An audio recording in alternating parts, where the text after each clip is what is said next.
अभी कुछ दिनों पहले काफ़ी सारे लोगों ने एक पॉइंट आउट की कि एक खबर इंटरनेट के ऊपर घूम फिर रही थी। वो खबर ये थी कि नासा को एक पैरेलल यूनिवर्स का सबूत मिल गया है। और ना सिर्फ ये, बल्कि इस कायनात में, इस पैरेलल कायनात में वक्त या टाइम जो है वो पीछे की तरफ चलता है। तो इसके बारे में हमें क्या पता है? तो इस पर्टिकुलर खबर के सिलसिले में तो मैं बाद में बात करूंगा, लेकिन इससे पहले मैंने कहा कि ज़रा बात करें कि जब इस किस्म की खबरें आप अखबार में देखते हैं या इंटरनेट के ऊपर देखते हैं तो हमें किस तरह से उसके ऊपर रिएक्ट करना चाहिए। तो इस किस्म की खबरें बहुत आती हैं, ख़ास तौर से कि आइंस्टाइन जो है वो गलत साबित हो गया है, या हमें कोई एस्टेरॉयड अभी आकर टकराने वाला है, या कोई और हमें किसी और किस्म की ज़िंदगी के एलियंस जो हैं उसका हमें डेफिनेट प्रूफ मिल गया है। तो पहली बात तो यह है कि अगर आपको खबर में एक लफ्ज़ ऐसा नज़र आ रहा है प्रूफ, तो आपको फौरन से मोहतात हो जाना चाहिए, क्योंकि साइंसदान साइंस में इस किस्म के लफ्ज़ दरअसल काफ़ी कम इस्तेमाल करते हैं। ये टेक्स्ट बुक्स में तो आपने देखा होगा कि हाँ ये प्रूव हो गया, वो प्रूव हो गया, लेकिन दरअसल जब असल में रिसर्च हो रही होती है तो उसमें लोग जो हैं वो प्रूफ का वो जो इस्तेमाल है वो काफ़ी कम होता है, और साइंसदान ज़्यादातर बहुत मोहतात होते हैं इस किस्म के लफ्ज़ को इस्तेमाल करने में। दूसरी चीज़ ये है कि अगर आप ये देखें नासा ने ये कहा है, आपको फ़ौरन से ज़रा थोड़ा सा एक रेड फ्लैग आपका जो है वो ऊपर जाना चाहिए कि खाली नासा के कहने से कोई फ़र्क नहीं बनता। इसका मतलब ये है कि हो सकता है कि वो एक ख़बर को ज़रा थोड़ी सी एक ऑथेंटिसिटी देना चाह रहे हैं। तो सवाल ये है कि आप किस तरह से पता कर सकते हैं कि कोई खबर वाकई एक अच्छी है या नहीं।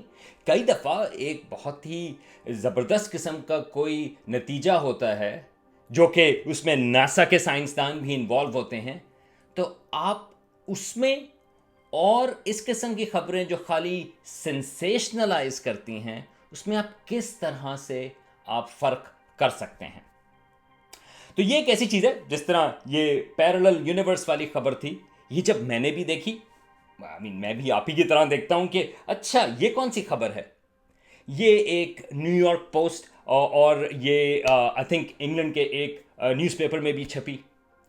तो सबसे पहली चीज़ जो देखनी होती है वो ये है कि उसमें कोई लिंक्स ओरिजिनल स्टडी की तरफ हैं या नहीं। दो तरकीबें होती हैं उसकी। एक तो ये है कि अक्सर उसमें एक प्रेस रिलीज की लिंक होती है, आप उसको क्लिक करें।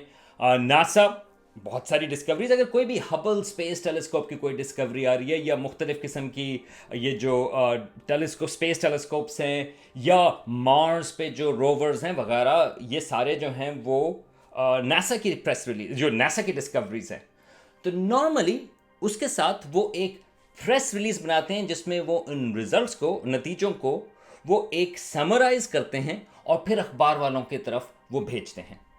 और नॉर्मली अखबार वाले जब छापते हैं तो वो उस प्रेस रिलीज का लिंक उसमें शामिल होता है। वो ये कहते हैं कि ये नासा की प्रेस रिलीज के मुताबिक ये चीज़ हमें पता चली। तो आप उस प्रेस रिलीज का पहली बात तो जिक्र देखें और फिर आप उसको क्लिक करें, वो आपको प्रेस रिलीज के पास ले जाएगी जो नासा के पेज पर है या जहां पर भी है। दूसरी एक चीज़ ये होती है कि अगर वो नासा का नहीं है, किसी और का है, तो अक्सर लोग रेफर करते हैं कि ये नतीजा जो है वो एक जर्नल में छपा है। वो जर्नल अक्सर नेचर है या साइंस है या एस्ट्रोनॉमिकल जर्नल या एस्ट्रोफिजिकल जर्नल या वगैरह वगैरह, इस किस्म के जो जर्नल्स हैं नॉर्मली उसमें भी एक लिंक होता है। तो आपको पहली बात तो ये कि ये देखना पड़ेगा कि वाकई ये चीज़ किसी से, ये जो खबर है वो किससे लिंक हो रही है, उसकी ओरिजिन्स क्या हैं। ये जिन्होंने ये छापी है उनका अपना नतीजा तो नहीं है, तो ये कहीं और से खबर आ रही है, तो आप इसको ट्रेस करें वो कहाँ से आई है। इसका ये मतलब नहीं, देखें, ये हमारे पास भी इतना वक्त नहीं होता, इसका ये मतलब नहीं कि आप उसी की छानबीन में ही पूरा दिन लगा दें। नहीं, ये एक खाली एक जेन्युइन सी चीज़ है कि अगर वो खबर लिखी भी है उसमें वो किसी और चीज़ को रेफर कर रहा है या नहीं, और वो दो ही चीज़ें हो सकती हैं, या तो प्रेस रिलीज या वो किसी पेपर में किसी जर्नल में छपी है और वो उसका लिंक होगा।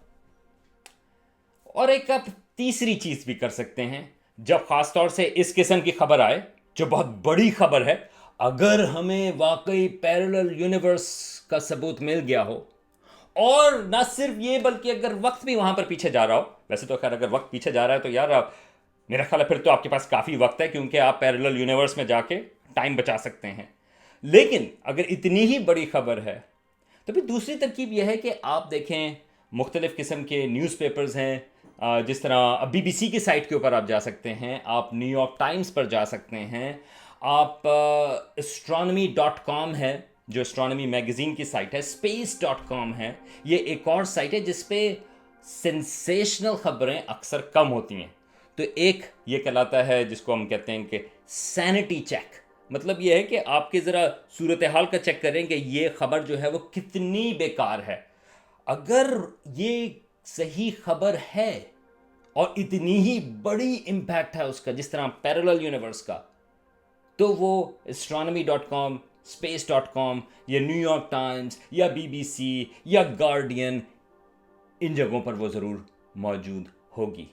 तो अगर आप पैरेलल यूनिवर्स की खबर देखें और उसके ऊपर वो नहीं है, तो फिर थोड़ा सा उसमें शक की बात ज़रूरी है। अच्छा, ये सब कहने के बाद मेरा ये मकसद नहीं कि जब भी इस किस्म की खबर आप कहें ओह ये तो बिल्कुल गलत है, नहीं। देखिए, एक बहुत बड़ी खबर, मैं उस वक्त ग्रेजुएट स्कूल में था, ये लेट 1990s की बात है, एक वो थी कि एक्सेलरेटिंग यूनिवर्स की, डार्क एनर्जी की, इसके ऊपर एक वीडियो भी आएगा। लेकिन ये जो डार्क एनर्जी की बात थी वो ये थी कि यूनिवर्स जो है वो ना सिर्फ एक्सेलरेट कर रही है, बल्कि, या ना सिर्फ एक्सपैंड कर रही है, बल्कि वो उसकी जो एक्सपेंशन है वो तेज से तेज तेज तेज होती चली जा रही है। ये बहुत ही काउंटर इंटुइटिव चीज़ है। तो जब उसकी पहले खबर आई थी वो बहुत बड़ी बात थी, लेकिन इसको एक्सेप्ट करने में साइंसी सर्कल्स में टाइम लगता है। पहली खबर आती है कि ये देखें शायद ये एक रिजल्ट आया है जो कि एक पॉइंट करता है इस चीज़ के लिए, और स्टडीज़ होंगी जो इसको देखेंगी कि वाकई ये स्टडी होल्ड करती है या नहीं। इसकी एक और मिसाल है, कुछ साल पहले एक खबर आई थी कि साइंसदानों ने न्यूट्रिनोस, ये इनकी बात मैं भी एक मिनट में करूंगा, न्यूट्रिनोस एक डिस्कवर किए, सब एटॉमिक पार्टिकल्स हैं जो कि रोशनी की रफ्तार से ज़्यादा तेज़ी से ट्रैवल कर रहे हैं। ये एक बहुत बड़ी खबर थी, और वाकई अगर वो सही होती तो ये एक लेजिटिमेटली एक बड़ा रिजल्ट होता। लेकिन जब और स्टडीज़ आई तो पता ही चला कि नहीं, वो कुछ इंस्ट्रूमेंट्स की प्रॉब्लम थी, मेजरमेंट की, न्यूट्रिनोज के, ये जो रिजल्ट था वो सही साबित नहीं हुआ। लेकिन ये जो खबर थी वो हर तरफ एक हेडलाइन थी, लेकिन उसमें उन्होंने प्रूफ का जिक्र नहीं किया। ठीक है, अब इस ग्रेविटेशनल वेव्स की डिस्कवरी थी, इस तरह की बहुत सारी वाकई बड़ी खबरें भी आती हैं, लेकिन अक्सर उसमें थोड़ी मोहतात टोन होती है। तो ज़रा अब बात करें कि ये जो पैरेलल यूनिवर्स वाली बात है, ये खबर आई क्यों। तो इसका ताल्लुक एक डिटेक्टर से है जो एंटार्क्टिका में है। इसका नाम है एंटार्क्टिक इम्पल्सिव ट्रांजिएंट एंटेना या अनीता। इसका जो मेन मकसद है वो न्यूट्रिनोज को डिटेक्ट करना है इनडायरेक्टली। अब ये न्यूट्रिनोज क्या बला है?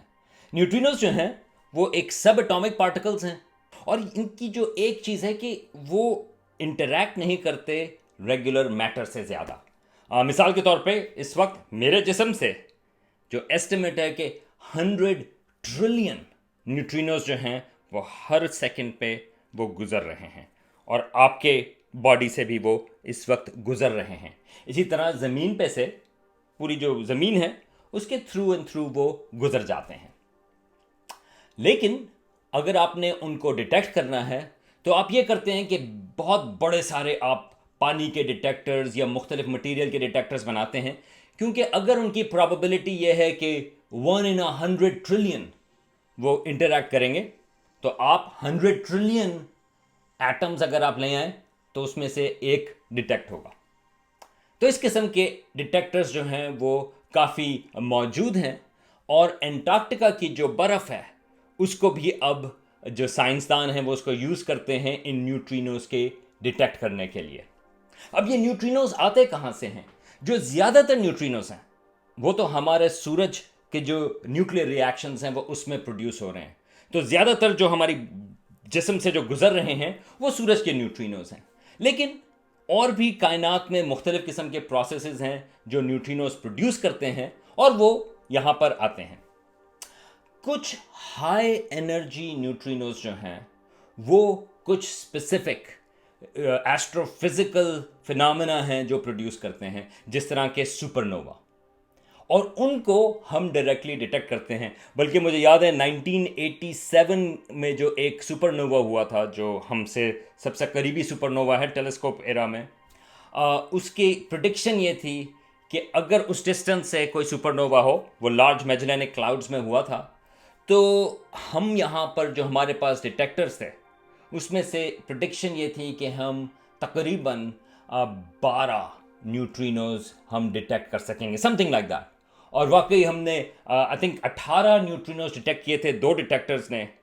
टोटल ट्रिलियंस ऑफ न्यूट्रिनोज जो हैं वो उस सुपरनोवा से प्रोड्यूस हुए थे, लेकिन प्रोबेबिलिटीज़ के हिसाब से प्रिडिक्शन ये थी कि हम इतने डिटेक्ट करेंगे, और वो जो ज़बरदस्त किस्म की प्रिडिक्शन जो है वो कामयाब हुई थी।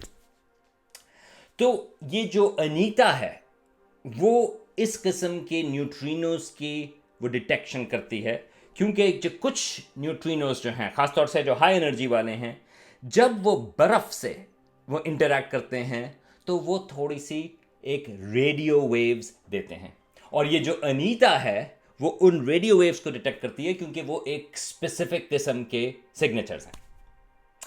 अब बहुत सारे जो हाई एनर्जी न्यूट्रिनोज हैं, वैसे मेरी माजरत, ये जो टॉपिक है वो ज़रा डेंस है, लेकिन यार आप लोगों ने कहा था कि आप पैरेलल यूनिवर्स के सिलसिले में ये रिजल्ट आया कहाँ से, तो चलें फिर इसके सिलसिले में बात कर रहे हैं। तो मेरी माजरत, ये ज़रा थोड़ा सा डेंस टॉपिक है। तो ज़्यादातर ये जो हाई एनर्जी न्यूट्रिनोज हैं वो दरअसल बाहर से नहीं आते, स्पेस से नहीं आ रहे, बल्कि वो हैं, एक कहलाते हैं एक हमारे अपने एटमॉस्फेयर में जो इलेक्ट्रॉन्स और प्रोटॉन्स हैं स्पेस के, कॉस्मिक रेज कहलाती हैं। जब वो हमारे एटमॉस्फेयर में इंटरैक्ट करती हैं तो वो भी न्यूट्रिनोज प्रोड्यूस करती हैं। अब ये स्पेस की न्यूट्रिनोज नहीं है, ये हमारी अपनी एटमॉस्फेयर से वो आ रहे हैं, और वो एक किस्म का एक शावर देती हैं मुख्तलिफ किस्म के पार्टिकल्स, न्यूट्रिनोज भी जिसमें शामिल हैं, वो कैस्केड करते हैं, और वो अंटार्कटिका की बर्फ के ऊपर इंटरैक्ट किया उन न्यूट्रिनोज ने, और उन्होंने वो सिग्नल भेजे। अब एक लिहाज से वो एस्ट्रोनॉमी के लिए बहुत ज़्यादा इंटरेस्टिंग नहीं, ठीक है। आगे हम पैरेलल यूनिवर्स की भी बात कर रहे हैं, एक मिनट ठहर जाएं। तो अनीता ने, उसकी 4 फ्लाइट्स हुई, और उसने 2 दफ़ा 2 इवेंट्स ऐसे डिटेक्ट किए कि ऐसा लगा कि बजाय कि न्यूट्रिनोस खला में बने हमारी अपने एटमॉस्फेयर में और वो नीचे गए, ऐसा लगा कि न्यूट्रिनोस जो हैं, उन्होंने रेडियो वेव से पता ये चला कि वो नीचे से बने और वो ऊपर शावर आया। तो ये एक हैरत अंगेज चीज़ है, क्योंकि ये इस किस्म के जो शावर से न्यूट्रिनोस प्रोड्यूस होते हैं वो हाई एनर्जी न्यूट्रिनोस हैं, ठीक है। मसला ये है कि हाई एनर्जी वाले न्यूट्रिनोस जो हैं वो ज़मीन के थ्रू नहीं पास करते और उनको आप डिटेक्ट करते हैं। अब अगर ये उल्टे आ रहे हैं तो इसका एक सॉल्यूशन ये है कि वो दरअसल ज़मीन की दूसरी तरफ प्रोड्यूस हुए थे, यानी कि हमारे जो अंटार्कटिका है वो साउथ पोल है, यानी कि वो नॉर्थ पोल की तरफ से आ रहे हैं और वो ज़मीन के थ्रू आए। लेकिन ये जो हाई एनर्जी वाले हैं ये ज़्यादातर क्रॉस नहीं करते इस तरह से ज़मीन को। और दूसरी चीज़ ये है कि एक और डिटेक्टर अंटार्कटिका में मौजूद है जो बहुत सेंसिटिव है, जो न्यूट्रिनोज को डिटेक्ट करता है। उसका नाम है आइस क्यूब डिटेक्टर। उसने इस किस्म के न्यूट्रिनोज को डिटेक्ट नहीं किया। अब तो ये एक हैरत अंगेज रिजल्ट हुआ कि ये क्या चीज़ है जो अनीता ने डिटेक्ट की। अब इसका जो दूसरा सोल्यूशन है, जो अनीता के जो साइंसदान हैं उनका अपना ख्याल है, वो ये है कि ये कोई एक सिस्टमैटिक एरर है। मतलब ये है बेसिकली कि हमें बहुत सारी चीज़ें नहीं पता, जिसमें यह भी शामिल है कि बर्फ़ की प्रॉपर्टीज़ क्या हैं, बर्फ़ न्यूट्रिनोज और रेडियो वेव्स किस तरह से इंटरैक्ट करती हैं, और शायद कोई इंस्ट्रूमेंटेशन की प्रॉब्लम हो। तो उनका ख्याल यह है कि ये ज़्यादा चांसेस हैं कि इसमें कोई चीज़ हमें पता नहीं, लेकिन ये रिजल्ट एक इंटरेस्टिंग है। तो ये तो बड़ा बोरिंग सा जवाब हुआ। वो उसका क्या हुआ, पैरेलल यूनिवर्स और जहां पे टाइम बैकवर्ड चल रहा है वगैरह वगैरह, वो एक बहुत बड़ी एग्जैजरेशन है। कुछ एक ऐसी स्टडीज हैं जिनके मुताबिक एक पैरेलल यूनिवर्स में इस किस्म के जो रिजल्ट्स हैं वो उससे कंसिस्टेंट हैं, लेकिन कोई वजह नहीं कि हम उन रिजल्ट्स पे हम पहुंचें कि वाकई ये पैरेलल यूनिवर्स का सबूत है, क्योंकि सिस्टमैटिक एरर्स बहुत ज़्यादा इंपॉर्टेंट हैं इस सिलसिले में। तो इससे पहले कि हम ये बात ख़त्म करें, बेसिकली पैरेलल यूनिवर्स को हम ज़रा इस वक्त जो है वो बंद कर देते हैं, लेकिन मैं सिर्फ एक चीज़ ये कहूँगा कि जो मल्टीपल यूनिवर्सेस या मल्टीवर्सेस, क्यों इसकी बातचीत फिर भी होती है, उसकी वजह यह है कि एक तो यह है कि क्वांटम फिजिक्स के कुछ रिजल्ट्स प्रिडिक्ट करते हैं कि हर वक्त कॉन्स्टेंटली एक मल्टीपल यूनिवर्सेस क्रिएट हो रही हैं, और दूसरी तरफ से जो बिग बैंग कॉस्मोलॉजी है उसमें एक इन्फ्लेशन का जिक्र आता है। और अगर आपने इसका देखना तो आप इसका वीडियो देखें कि बिग बैंग से पहले क्या था, तो वो इन्फ्लेशन का जो एरा है वो भी एक प्रिडिक्ट करता है कि मुख्तलिफ किस्म की यूनिवर्सेस मौजूद हैं और हमारी कायनात जो है उसमें से सिर्फ एक है। तो थियोरेटिकली इस किस्म की प्रिडिक्शंस मौजूद हैं, लेकिन इसका सबूत मिलना ये एक बहुत ही दूर की चीज़ है। और इस वक्त तक, और अगेन जब अगर कोई खबर देखें कि हमें सबूत मिल गया, इसके सिलसिले में आपको बहुत ज़्यादा मोहतात होने की ज़रूरत है। हाँ, ये हो सकता है कि कुछ ऐसे रिजल्ट्स आएँ, कुछ ऐसे नतीजे आएँ जिसमें से ऐसा लगे कि शायद मल्टीपल यूनिवर्सेस, मल्टीवर्सेस का शायद वो कंसिस्टेंट हो, लेकिन अभी तक हम वहाँ तक नहीं पहुँचे।